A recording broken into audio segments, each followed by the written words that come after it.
Приближается 1 октября.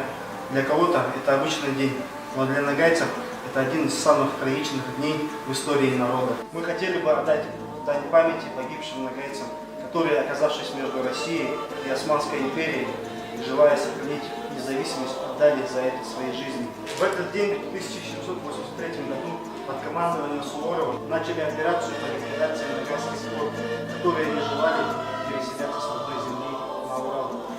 Все началось с подписания в 1774 году Кучук-Кайнаджирского договора с Турцией. Между нашей страной и османами был заключен мир. И Крым впоследствии со всеми территориями вошел в состав Российской империи. Но на пути колонизаторов нового для себя края стали нагайские орды, кочевавшие вдоль рек по благодатной земле Кубани. Совсем недавно они были союзниками Крымского ханства. При этом турецкие агенты не оставляли шансов поднять их войной против России. Но нагайцы, желая мирной жизни, приняли присягу России. Став ее подданными, несогласно ушли за Кубань, на турецкую сторону.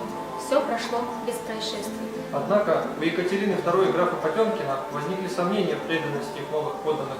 К тому же для освоения региона помещикам и солдатам для поселения необходимы были новые земли, которые были уже заняты нагайцами. Тогда-то и появился план выселения всех нагайских орд на Урал, на обезлюденные выжженные степи, где не так давно был подавлен бунт Емельяна Пугачева. Некоторые нагайские мурзы, не желая ссориться с Россией, согласились на переселение, но большая часть народа была категорически против такого развития событий, не желая оставлять родную землю. В результате начались волнения, которые переросли в восстание, жестоко подавленная армией Суворова. Карательная армия Суворова предусмотрела все возможные варианты исхода событий, так как она состояла из 16 ротных флотов, 16 эскадронов драгун, 6 донских полков, а также артиллерийские расчеты Кубанского корпуса. Разные источники описывают одну картину и всегда один итог. Нагайцы были практически полностью уничтожены, лишены родины и изгнаны с привычных им земель. Подавление восстания началось ранним утром 1 октября и закончилось спустя несколько недель, так как задача была найти разбросанного по степи противника и добить. Оставшиеся в живых представители нагайского народа ушли в Турцию. Произошла настоящая катастрофа для нашего народа. По оценкам кандидата исторических наук Арслана Юсупбаева, было перебито в общей сложности свыше 500 тысяч нагайцев. Около 1 миллиона человек ушли в Турцию. В нагайском информационном поле есть стойкое мнение, что произошло истребление нагайского народа.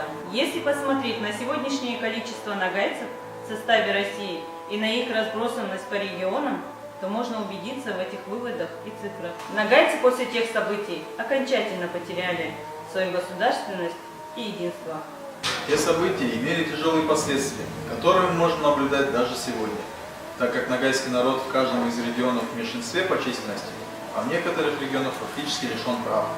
Несмотря на сложные исторические отношения между нагайцами и Российской империей, где мир в средние века нередко сменялся войной, сегодня никто не вспомнит о положительном вкладе нагайцев в историю взаимоотношений двух народов, который повлиял на ход истории и на страну в целом.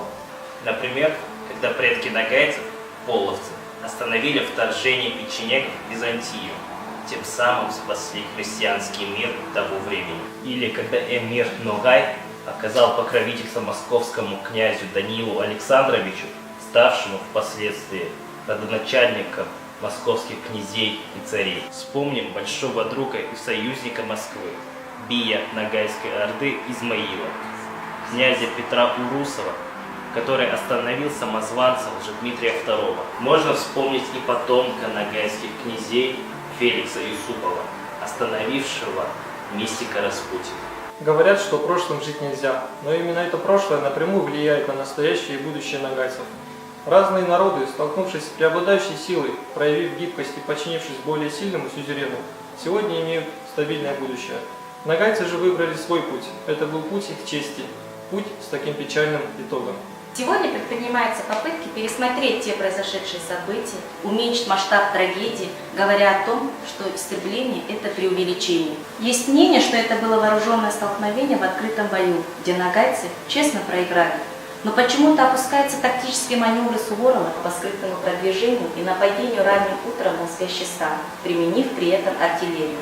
Безусловно, сегодня нагайцы являются частью нашей большой, дружной, многонациональной страны. Мы хотим лишь одного – адекватной оценки тех событий, справедливого отношения. Возможно, в это трудно поверить, но нагайцы, пережив те события почти 250-летней давности, не восстановились до сих пор, являясь меньшинством, раздробленным на границе судьбы. Возможно, наш народ сохранился не зря. Сегодня нас ожидает долгий и сложный путь к возрождению. Традиционно 1 октября, День памяти и скорби о нагайцев, мы бы хотели почтить память о наших предках. Мы вспоминаем об этих тяжелых событиях и призываем сделать дуа о погибшем в этот день.